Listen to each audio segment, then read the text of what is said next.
Salve, salve! Muito boa tarde, eu sou Marcelo Cabral e esse é o Clube da Bola que só tá começando. Curte futebol? Se liga no futebol catarinense? Então fica com a gente até as 2h30, pois vamos conversar sobre tudo o que rolou e o que está rolando nos gramados do estado. A troca de técnico da Chapecoense, o desafio do Leão diante do Grêmio, a visita de Rivaldo ao Figueirense, tem Tigre, tem Jack, Marcílio Dias, Brusque, Metropolitano e tem também a participação de você aí de casa. Isso mesmo, quer mandar um e-mail pra gente? clubedabola@ricsc.com.br ou pelo facebook.com/Clube da Bola RIC. Quero começar hoje já mostrando de cara a nossa sessão de fotos da semana. Galera, manda as fotinhos pra gente pelo e-mail, pelo Facebook. Tá aí, ó, primeira de todos. Esse aí, vamos botar na tela pra mim. Ah, esse aí é o Bola Murcha Futebol 7. Eles já participaram aqui do programa, mas mandaram uma foto porque eles não estavam uniformizados. Daí o Nunes falou, vou mandar a foto certinha, Mancha, você vai gostar, todo mundo uniformizado, legal, é o Bola Murcha Fut 7. Muito legal, a galera mandou a foto pra gente, uniforme bonito, hein? Gostei do uniforme. Tem mais uma aí? Vamos ver se tem mais foto aqui da sessão que a galera separou da produção. Diego Jardel e o presidente do Avaí, Francisco Batistotti, o meia Diego Jardel, se despedindo da ressacada. Ele está indo jogar no futebol do Catar. Logo, daqui a pouquinho, a gente fala mais sobre isso. Essa foto a gente pescou lá no site do Avaí. O Diego se despedindo da ressacada dos amigos companheiros de Leão. Vamos ver se tem mais foto. Ah, John Léo, narrador da Rádio Figueira, com o Rivaldo. Rivaldo que visitou o CT do Cambirela, lá em Palhoça. Essa semana conversou com o Grupo Alvinegro, bateu uma bolinha, tem uma matéria no programa sobre essa visita. E o John Léo aproveitou para registrar, fazer aquele clique legal com o Rivaldo. Afinal, esse jogou muita bola. E a foto seguinte tem uma conexão com essa. Esse é o Arthur, filho do John Léo, que ganhou aí um super autógrafo na camisa clássica do Barça. Essa aí é da época do Rivaldo mesmo, época mais antiga, camisa da capa ali, Barça escrita. Ganhou um super autógrafo, o Arthur cheio de estilo, cheio do óculos de grau ali, claro, ostentando aquela linda camisa do Barcelona, agora muito mais valiosa, com o autógrafo de Rivaldo. Essa foto é legal, hein? Foi na UFSC. A Kathleen aparece ali na ponta esquerda, Kathleen Lino, ela que é atleta, primeiro lugar no salto triplo. Depois dela, a Adria Santos, nossa velocista paralímpica, estuda em Joinville, veio correr também, veio participar da competição. De vermelho, bonezinho azul, presidente da FCDU, Manuel Rebelo. E na ponta direita do seu vídeo, o professor Tita. Legal o quarteto aí na UFSC, nas disputas do atletismo dos Jogos Universitários Catarinenses. Última foto, o alvinegro Kiko, ele que é do bairro Cobrasol, abraçado com o JC Bassanes, que é baterista da banda Das Aranha. Não sei qual é o time do JC, do João Carlos, mas o Kiko é alvinegro, fazendo o ok, aproveitou para registrar essa selfie aí no dia do show do Daza. Que legal! Manda a sua foto pra gente, clubedabola@ricsc.com.br ou, se preferir, o facebook.com/Clube da Bola RIC. Hoje vamos começar o programa de uma forma diferente. Essa semana uma demissão chamou muita atenção. Wagner Mancini, o técnico que participou dessa reconstrução da Chapecoense, disse adeus à Arena Condá. Vamos conferir a matéria. Depois do melhor início de brasileiro da história, líder por 2 rodadas seguidas, a Chape começou a cair de produção. Foi goleada, tomou 21 gols em 7 jogos. O empate em 3-3 fora de casa com o tricolor carioca não foi suficiente para manter Mancini, que estava no cargo desde dezembro do ano passado e foi um dos responsáveis pela reconstrução da equipe depois do acidente em Medellín. 2017 é um ano recheado de campeonato, então por isso a gente vem disposto exatamente a muito trabalho e para ajudar em toda essa estrutura que já vem vencedora já há algum tempo. Mancini comandou o time em 45 jogos oficiais, venceu 20, empatou 9 e perdeu 16. Com a Chape, conquistou o título do estadual, a classificação em campo para as oitavas da Libertadores. Mas como o time foi punido pela Comebol por conta da escalação irregular do zagueiro Luiz Otávio, a Chape foi eliminada e ficou com a vaga na segunda fase da Sul-Americana. E foi eliminado da Copa do Brasil pelo Cruzeiro, depois de um jogo tumultuado e com críticas à arbitragem na Arena Condá. O técnico deixa a Chapecoense na 15ª colocação com 14 pontos. O próximo jogo do Verdão é domingo contra o Atlético Paranaense, às 11 horas da manhã, na Arena Condá. Só pra gente relembrar um pouquinho da trajetória do Wagner Mancini, porque a Chapecoense já tem um novo técnico. A repórter Fernanda Moro acompanhou a apresentação e o começo dos trabalhos de Vinícius Eutrópio no comando do time. Nos conta detalhes agora. Chega mais, Fernanda. Ao lado do departamento de futebol e do presidente da Chape, Vinícius Eutrópio foi oficialmente apresentado como técnico do Verdão. Fico muito feliz, porque eu me sinto parte desse processo totalmente incorporado, né? Voltando e com essa responsabilidade de mais uma vez fazer um bom trabalho. E não tem dúvida nenhuma que vai ser feito. Não tenho dúvida. Não é pela minha capacidade ou por acreditar no meu trabalho. É por acreditar em todo mundo. Na coletiva, Eutrópio falou sobre pequenas mudanças na equipe. Tem que pegar, obviamente, as coisas positivas, né, o que estava funcionando, tentar minimizar alguns fatores negativos, né, e potencializar essa mudança num tempo curto, para que seja, pelo menos, visível aos jogadores e visível para a gente mesmo buscar uma coisa mais importante no domingo, o resultado. Mas o resultado ele vai vir através dessas pequenas mudanças. O primeiro compromisso do treinador será domingo contra o Atlético Paranaense na Arena. Para isso, ele espera contar com o apoio do torcedor. Domingo conspira a nosso favor, o horário do jogo, o momento, o torcedor dá aquele apoio ao jogador, ele dá um carrinho, sabe? E a gente ser aplaudido, e ele errar, e ele também, não, vamos lá, porque é muito importante para a gente esse jogo de domingo. Tá aí, Vinícius Eutrópio. Já situamos o nosso telespectador, já relembramos os fatos, vamos direto para Chapecó ouvir o boa tarde dele e as primeiras palavras de Badá, Sérgio Badá. Badá, a gente tem umas ceninhas aqui do Vinícius trabalhando já, temos as ceninhas daquele jogaço de segunda-feira, Fluminense e Chapecó. Eu quero saber a tua opinião, né? Como é que você viu essa mudança, como é que tá a Chapecó e a Chapecoense com o novo técnico? Olá, Mancha. Um grande abraço a todos aí ligados no Clube da Bola. Semana meio turbulenta, meio não, bastante turbulenta aqui na Chapecoense em razão da troca de técnico, né? Sempre gera muito desgaste, não poderia ser diferente com o Wagner Mancini, como a gente viu na matéria da Fernanda Moro, o técnico que chegou aqui em dezembro, né, que trabalhou, não ajudou porque ele estava recebendo para trabalhar, estava recebendo para fazer o seu trabalho, né? Então ele não ajudou na reconstrução, ele trabalhou na reconstrução do grupo de jogadores da Chapecoense, né? Então, né, isso gera desgaste, foi gerando um desgaste, não só em função dos resultados, não foi só questão técnica que acabou derrubando o Wagner Mancini. A diretoria e o Rui Costa, que a gente vê na imagem aí ao lado do Vinícius Eutrópio, concedeu uma entrevista coletiva nessa semana, não abriu claramente, né, os motivos que levaram a diretoria a demitir o técnico, mas não foi apenas os resultados. Os resultados também, mas eu acho que foi muito mais relacionamento entre eles, né, foi uma decisão da diretoria, o trabalho não estava sendo bem conduzido, o Wagner Mancini tem alguns assuntos para resolver, ponto.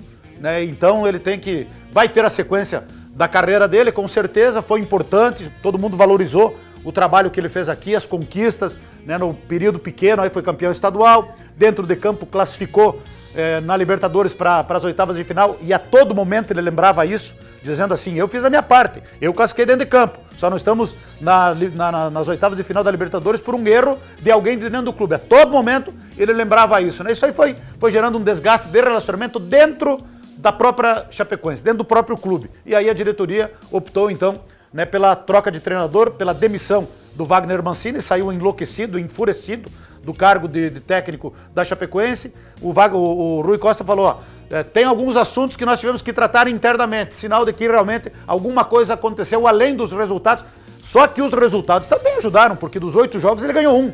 Chapecoense não é que puxou o freio de mão, engatou uma marcha ré. São 5 jogos, já sem nenhuma vitória. E dos últimos 8 ganhou apenas um, que foi do Vasco da Gama, que está muito próximo da zona de rebaixamento. E a gente não via uma mudança na condução do trabalho por parte do Wagner Mancini. Então, eu acho que foi acertada. Não houve injustiça, como alguns querem deixar transparecer. Eu acho que a diretoria agiu com convicção ao demitir o Wagner Mancini por problemas lá dentro do clube que a gente não sabe ainda claramente o que acontece. Então, vida que segue, isso aí é normal no futebol, não é a primeira vez que acontece, certamente não vai ser a última. Aí fez até um bom jogo contra o Fluminense, terminou com 4 zagueiros, né? Terminou com 4 zagueiros, estava vencendo o jogo até os 48 do segundo tempo, aí tira atacante e coloca zagueiro, tira meia, coloca zagueiro. Terminou o jogo com 4 zagueiros, tomou o gol do empate e se não fosse o Jandrei, em 2 defesas no finalzinho, no último minuto, teria perdido o jogo. Mas tudo bem, chegou o Vinícius Eutrópio, um profissional que é respeitado dentro dos clubes, aonde ele trabalha, ele é respeitado pelos dirigentes, ele passou aqui por 2015, não fez lá um grande trabalho, né, não deixou muitas saudades, mas conta com a admiração e o respeito dos dirigentes, por ser um profissional sério, trabalhador, uma pessoa do bem, que trabalha muito e estava faltando trabalho na Chapecoense, era muito rachão na Chapecoense, virou prática comum, todo dia tinha rachão. Então, chegou na quinta-feira do aeroporto, já foi direto para o CT, já deu um treino forte, ontem um treino forte, hoje de manhã também, muita conversa, retomada. É esta palavra de ordem, não era o técnico da preferência do clube, que foi atrás do Anderson Moreira, não conseguiu tirar ele lá do América Mineiro, o torcedor ficou meio desconfiado quando anunciaram o Vinícius Eutrópio, mas ele vai ter a oportunidade de mostrar serviço, mostrar trabalho e provar que é o técnico certo, no momento certo, que a Chapecoense precisa nesta retomada de Campeonato Brasileiro. Legal, Badá. O Badá já volta para falar mais do Verdão. Agora o boa tarde do Data Fábio. Fábio, eu sei que você quer falar um pouquinho do Vinícius, mas também já tem outra pergunta para você. Não foi o único técnico que deixou o comando essa semana, né? O Rogério Ceni também acabou saindo de São Paulo, mas lá uma situação um pouco diferente, porque o Ceni, além de técnico, era e é ídolo do time, né, Fábio? Boa tarde, Marcelo Mancha, boa tarde, Badá, enfim, toda a galera, nossos telespectadores. É verdade, são 2 situações distintas. Já que você falou do Rogério Ceni, na verdade foi uma demissão que demorou até para acontecer. O resultado não veio dentro de campo, né? Agora, é claro, ele tem a condição, justamente por ele ter a condição de ídolo, que foi passando o tempo. Agora, o que deixou mais claro ainda, viu, Marcelo? Eu tive essa impressão, viu, Mancha? Não sei se o Badá concorda. Hoje não cabe mais aventureiro no mundo do futebol como treinador. Então eu penso que faltou para o Rogério Ceni mais maturidade, mais tempo para trabalhar com a base, como nós temos hoje o treinador do Corinthians, lá o Fábio, nós temos vários treinadores, o próprio Jair Ventura do Botafogo, que começaram lá embaixo, passando por todos os setores, até estar maturado, né? Até estar experiente o suficiente para assumir uma condição. Então essa é a questão do Ceni, acho ainda que durou muito tempo. Com relação ao que o Badá falou, o Badá já deixou nas entrelinhas aí algumas situações que ocasionaram a demissão do Wagner Mancini. Claro que os resultados contribuíram, mas se a Chapecoense vence, se consegue segurar o 3-2 lá, hoje o Wagner Mancini ainda seria treinador da Chapecoense, tenho essa impressão. E o Badá, olha só para concluir aqui, à distância, viu, Badá? A gente não vive o dia a dia da Chapecoense, mas para nós aqui na capital, passou a impressão de que houve um amadorismo na demissão. Veja bem, eu estou dizendo passou a impressão, não o que aconteceu. Parece assim meio que desmistificou, né, aquela nova gestão da Chapecoense. Mas você aí, com muita tranquilidade, já passou toda a letra aí e desejar sucesso aí para o Vinícius Eutrópio, meu amigo particular, realmente é trabalhador, não teve uma boa passagem pela Chapecoense, mas torcer para que ele seja feliz. Mancha, só me permite. O Wagner Mancini reclamou muito da diretoria da Chapecoense, da Badá, reclamou muito. Só que eu quero lembrar uma coisa, o Data Fábio aqui vai relembrar uma passagem aqui. Quando o Wagner Mancini foi demitido do Grêmio, eu não lembro o ano agora, ele reclamou da diretoria do Grêmio porque não foi cordial com ele. Ele foi treinar o Vitória da Bahia. Só que quando ele estava no Vitória da Bahia, ele, ele saiu, ele abandonou o Vitória da Bahia para treinar o São Paulo. Então, deixa reclamar e vai dormir na cama, que é um lugar quente. Ó, o Badá com aquele semblante sério dele quer falar. Não, exatamente. A questão da diretoria. Não adianta. Cada pessoa pensa de uma maneira, age de uma maneira, se comporta de uma maneira. Então, né, a diretoria anterior tinha um estilo de trabalho, tinha sua filosofia de trabalho, né, e essa diretoria tem uma outra filosofia. São outras pessoas, mudou praticamente tudo. Mas eu posso fazer uma pergunta? Mas posso fazer uma pergunta? Que faziam parte da diretoria anterior que estão trabalhando nessa aqui. Então não adianta, a gente tem que se acostumar com isso, é o que nós temos, é a diretoria que está aí. Então tem que se acostumar com o trabalho deles, da maneira deles, da filosofia deles, e nos resta nós aqui torcer para que as decisões deles sejam sempre as melhores possíveis para a Chapecoense se manter pelo menos na Série A do Campeonato Brasileiro, que é fundamental até, diria, para o futuro do clube, né? Porque a Chapecoense precisa se manter na Série A para ter um faturamento de clube de Série A, para poder honrar com os compromissos e aqueles compromissos que a gente sabe que virão no futuro. Então, é primordial a permanência na Série A. E é para isso que eu imagino que a diretoria está trabalhando. Agora, cada diretoria, cada pessoa tem o seu método de trabalho, sua filosofia de trabalho, e a gente tem que, nós aqui, respeitar e torcer para que dê certo, muito embora, algumas vezes, não concordando com as atitudes que são tomadas. Tu quer fazer uma pergunta, Fábio? Quero. Porque a gente tem que botar o Juca no papo aí também. Mas é uma pergunta rápida e eu sei que o Badá não vai ficar em cima do muro. Tu não esperava o Vinícius Eutrópio. Foi surpresa para ti. Concordas? É isso mesmo? Não esperava. De forma alguma. Não esperava. Mas é aquilo que eu falei, né? Os dirigentes do clube gostam muito do Vinícius Eutrópio. A imprensa, ele passou pelo Figueirense na primeira passagem dele, foi boa. A segunda já não foi. Eu me lembro. Foi demitido na segunda passagem pelo Figueirense, não foi bem. Depois daqui da Chapecoense, quando ele saiu daqui de 2015, ele foi pro Figueirense, não foi bem. Na Ponte Preta também não, no Santa Cruz agora há pouco tempo também não. Então, é a oportunidade dele fazer um grande trabalho. É um cara que conhece muito de futebol. Eu me lembro que o Vinícius Eutrópio esteve aqui um dia depois do acidente com a delegação da Chapecoense. Foi na segunda-feira à noite e na terça-feira de manhã ele estava aqui em Chapecó. E nós fizemos nosso jornal ao vivo lá da Arena Codel. Eu entrevistei o Vinícius Eutrópio e até comentei com amigos que estavam ali, digo, olha, o Vinícius Eutrópio seria um bom nome para trabalhar na reconstrução da Chapecoense como um coordenador técnico, porque ele conhece muito de futebol e muito do mercado. Tanto é que o time que foi vitimado na tragédia da Chapecoense, 90% foi o Vinícius Eutrópio quem montou o grupo, quem indicou os jogadores. Então, talvez até em função disso, que ele tenha retornado a Chapecó para dar sequência ao trabalho desse ano e quem sabe já... E tomara que isso aconteça, né? Quem sabe já projetando até, quem sabe, a formação de um grupo para a próxima temporada, porque ele conhece muito do mercado. Mas a oportunidade dele para consolidar como treinador é agora na Chapecoense. Legal, Badá. Vamos fazer o seguinte, acionar o Juca Miguel, lá do norte do estado, tá doido para falar da vitória do Jack na última semana contra o Bragantino, joga agora na segunda-feira, e já que a gente falou de técnico, foi a estreia do Pingo, né? A estreia do Pingo no comando tricolor. Mas fica à vontade também, Juca. Se quiser dar uma pitaquinha aí sobre o Vinícius Eutrópio, Wagner Mancini, Rogério Ceni, fica à vontade. Boa tarde.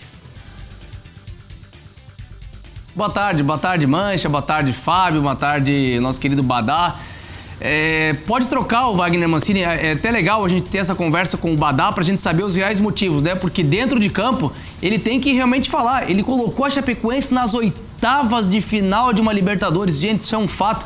Vamos esperar outro catarinense, vamos ver quantos anos outro catarinense vai demorar para chegar às oitavas de final de uma Libertadores da América. Então, nesse ponto aí, eu acho que o Wagner tem que falar mesmo aos quatro ventos.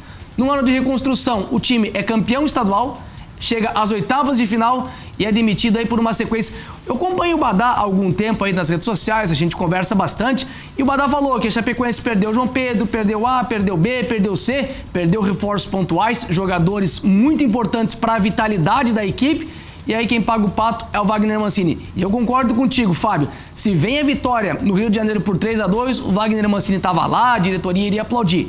E só para fechar, a diretoria tem total direito, mas você pega um Wagner Mancini que tá aqui para trazer o Eutrópio, que tecnicamente tá aqui, então aí tem que cuidar. O Joinville fez isso na Série A, se deu muito mal, foi rebaixado. Então, gente, pode trocar o treinador, desde que quem venha tenha mais qualidade. Esse é o meu entendimento por aqui. Claro, acompanhando como o Fábio também à distância. Mas vamos falar do nosso Joinville Esporte Clube, uma grande vitória em frente ao Bragantino. Ufa, né, Mancha? Conseguimos vencer dentro de casa, o Joinville sai daquela lanterna desgraçado, espero que nunca mais volte por aqui. Chega de falar, são 3 anos falando em zona de rebaixamento. Chegou o Pingo, outra filosofia de trabalho, uma equipe que ataca muito mais. E conforme a gente tinha dito no Clube da Bola, também sofreria um pouco mais. Sorte que o Bragantino, tecnicamente na parte ofensiva, é de arder os olhos. É horrível essa equipe do Bragantino, porque senão o Joinville poderia se dar mal. Atacou muito, mas também deu muito espaço. O Pingo reconheceu isso em entrevista coletiva, vai manter exatamente a mesma equipe, A única diferença é que o goleiro Jonathan se transferiu para o futebol português. Chegou o Lauro, jogador experiente que passou por Chapecoense, Ponte Preta, Inter, acertou com o Joinville. E na Série C, o limite são 35 contratações e o Joinville já encerrou. Com a chegada do Lauro, o Joinville encerra o ciclo, já tem 35 nomes e é com isso que vai até o final. Joga então o menino Matheus no gol, segunda-feira contra o Mojimirim, lá no interior paulista. E o Pingo vai tentar buscar aí a primeira vitória fora de casa do Joinville na Série C. Bacana também, Mancha, uma pincelada rapidinha, né? A gente tem que falar do nosso Fluminense do Itaú, que foi lá no gigantão das avenidas. Eu acompanhei meu amigo Marcelo Nunes, matéria bonitinha, especial. A torcida, cílio, e bandeirinha, e não sei o que, e fogo de artifício. Vai lá o Fluminense de Itaú, uma equipe montada para se manter na Série B do estadual e faz o crime. Por isso, meu querido Mancha, que o futebol é tão apaixonante. Legal, Juca. Daqui a pouco a gente vai ver esse gol aí do Fluminense contra o Marcílio Dias. O Marcelo Nunes, claro, vai falar sobre o marinheiro lá de Itajaí. O Fluminense tem um presidente que fica no banco de reserva. Se precisar, ele entra em jogo também. Verdade. Já jogou uma vez, né? Já jogou. Eu acho que na Série C ele já entrou em campo. Fazer o seguinte, vamos convocar mais um titular aqui do Clube da Bola. Renan Mainen chega para falar um pouquinho sobre a Série B. O Criciúma, Série B Nacional, o Criciúma enfrenta o Inter de Porto Alegre hoje, lá na casa do adversário. Chega mais, Renan, boa tarde. Boa tarde, colegas do clube, boa tarde para todo mundo ligado na gente. Olha, o que se pode esperar é realmente um bom jogo de futebol logo mais entre Internacional e Criciúma no estádio do Beira-Rio, até pela necessidade do Inter propor o jogo, porque está num momento muito ruim dentro da Série B, com a torcida já pressionando muito o elenco e também o recém-chegado Guto Ferreira, que teve pouco tempo para trabalhar, mas já é bastante questionado à frente da equipe gaúcha. Se esperava muito mais do Inter esse ano, até em função do rebaixamento ano passado, era para estar comendo a bola, mas não é isso que tem acontecido, não, muito pelo contrário.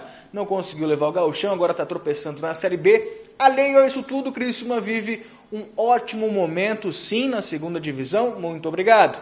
Está na 10ª colocação neste momento, vem de 6 partidas sem derrota, teve um empate na última rodada contra o Vila Nova, um dos líderes do campeonato, e agora encara mais uma vez outro time fora de casa, o Inter, e até mesmo uma derrota no estádio do Beira-Rio hoje não vai causar nenhum reflexo ruim diante desse retrospecto recente do tricolor. Por isso, até mesmo em caso de um pontinho só, num empate conquistado lá no Beira-Rio, já vai ser motivo para comemoração.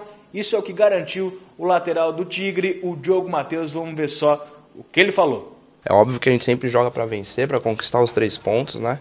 Mas quando você joga com uma equipe como o Inter, no estádio deles, né, onde eles são muito fortes, eu acredito que 1 ponto sim é um resultado muito bom, e se sairmos de lá com esse 1 ponto, temos que considerar sim um excelente resultado. Verdade, o empate seria sim bom pro Criciúma, porque o jogo é fora de casa, não pelo adversário, mas porque o jogo fora de casa, voltar com pontos é sempre interessante. Eu tenho uma pergunta para Fábio Machado, vamos falar um pouquinho do Avaí. Quem mandou foi o Ledemir, botou assim, ó, tamo junto. Boa tarde, por que o Avaí tem uma postura diferente quando joga contra os times considerados grandes? Jogou bem contra o Flamengo e contra o Atlético Mineiro. Mas quando pegou o Atlético Goianiense e o Vitória, jogou mal. É outro time, o Ledemir de Palhoça. Fábio, vamos falar um pouquinho do Avaí na Série A. Vou sentar aqui do teu lado. Marquinhos conseguiu efeito suspensivo, né? Conseguiu efeito suspensivo, mas posso primeiro responder? Respondeu o Ledemir, nosso telespectador. Olha, Ledemir, o técnico Claudinei Oliveira, ele tem uma forma de jogar e ele não muda essa forma de jogar. É a chamada forma tradicional. Isso não é de hoje, não é de agora. Ano passado, vocês lembram, na Série B, o Avaí ganhava várias partidas por 1-0, e dando a bola para o adversário, sofrendo pressão. Vocês lembram que tanto que o grande destaque foi o Renan, o goleiro, que hoje está no futebol da Bulgária, né? O Renan que está no futebol da Bulgária. Então é uma forma que tem o Claudinei de atuar.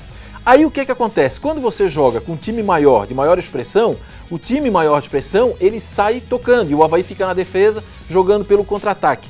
Quando você joga com um time de menor expressão, é o Avaí que tem que ter a iniciativa. E o Avaí não tem a iniciativa. O Avaí costuma dar a bola para o adversário. Por isso que o Avaí joga da mesma forma e por isso que às vezes essa forma de jogar do Claudinei pode dar certo com o Botafogo e pode ser um sofrimento aí com a Ponte Preta, com a equipe do Vitória. Tá certo? Respondido. Bom, respondido. E o Grêmio? O Grêmio aqui, ó, aqui eu não vou esconder, em tese, na teoria, é o pior adversário que o Avaí vai enfrentar nesse Campeonato Brasileiro? Porque o Grêmio é o vice-líder. Então, como o Avaí ainda não enfrentou o Corinthians, é o jogo mais difícil que o Avaí tem. O Grêmio vai enfrentar o melhor ataque da competição, e o Grêmio ataca com 6, com 7 jogadores, está jogando fino da bola, o time do Renato Gaúcho, toca a bola, eles dão aquele drible, mas não é o drible para dar um toque a mais, é o drible de recurso. Então a defesa do Avaí vai ser testada, né? O goleiro Douglas, que em 2 partidas não tomou gols, a defesa se comportou bem contra o Botafogo e também contra a Ponte Preta, o ataque que não fez. Então vai ser mais ou menos como falou o Ledemir aí, o Avaí vai tentar explorar justamente a qualidade do adversário, dá a bola, fecha-se atrás e tenta numa bola, né, um contra-ataque, uma ligação rápida, defesa, meio e ataque, tentar surpreender o Grêmio. Agora, eu repito, o Grêmio é o favorito, mas é favorito muito nessa partida. Agora, como disse ali o nosso amigo Juca Miguel, o futebol é interessante, né? O futebol tem essas surpresas e o Avaí vai tentar fazer uma surpresa lá contra o Grêmio. A equipe provavelmente vai ser a mesma que atuou contra a Ponte Preta. O técnico Claudinei, ele tem 2 dúvidas de forma de atuar. Primeiro, a questão do Marquinhos Santos, que com efeito suspensivo. É opinião, não é informação. Eu acho que o Marquinhos fica no banco e vai entrar no segundo tempo para cadenciar, segurar um pouco mais a bola, fazer uma ligação para os atacantes, né, que costumam entrar em facão, não, chamado facão na equipe do Avaí, é o Joel pelo lado e o Romulo pelo outro. E a outra dúvida dele é se ele joga com 3 volantes, a entrada do Wellington Simeão, justamente para proteger o sistema defensivo, porque o Grêmio, meu amigo, vai atuar em bloco. Aproveitar que você está com a palavra, Fábio, vou te perguntar sobre o Figueirense para a gente fechar esse primeiro bloco do Clube da Bola, falando aí de todas as principais equipes do Brasileirão. Figueirense, o desafio é daqui a pouquinho, 4h30, o tempo aqui na Grande Florianópolis está bonito, legal. O torcedor tem que comparecer, mas a gente sabe que o Dudu não joga, e será que o Saulo, o novo goleiro, já tem matéria sobre o Saulo, sobre a chegada do Saulo, será que ele já entra? Não entra. Não entra, o Saulo não entra, vai ser o Thiago Rodrigues, é o titular. Aí o Figueirense também não tem o Dudu na lateral direita, o Eldinho ocupa aquele espaço e não conta com o Marco Antônio no meio de campo, né? O Helder vai fazer aquela função. Desses 2 aí, né, do lateral direito e do meio, aonde que o Figueirense perde mais na minha avaliação? Perde mais na lateral direita. Eu acho que o Dudu joga mais bola, vai ficar aí 2 meses fora da equipe do Figueirense, perde ali, porque o Eldinho é um jogador que já mostrou que não tem essa capacidade de substituir na lateral direita.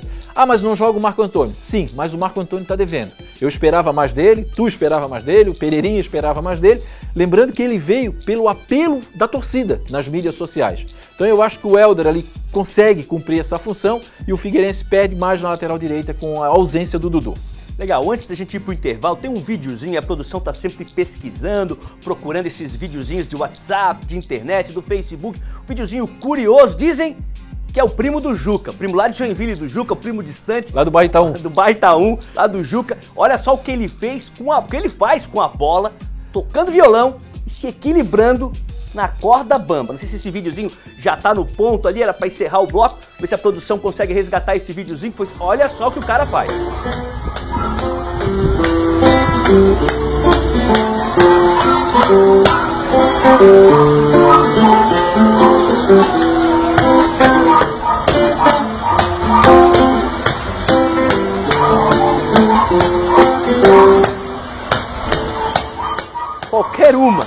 Qualquer uma das 3 atividades, tocar violão, fazer embaixadinha e se equilibrar já é difícil, sendo executadas separadamente. Tudo junto é um fera assim. Com essa imagem a gente vai pro primeiro intervalo aqui do Clube da Bola e já volta para falar mais do futebol catarinense. Solta o primo do Juca aí!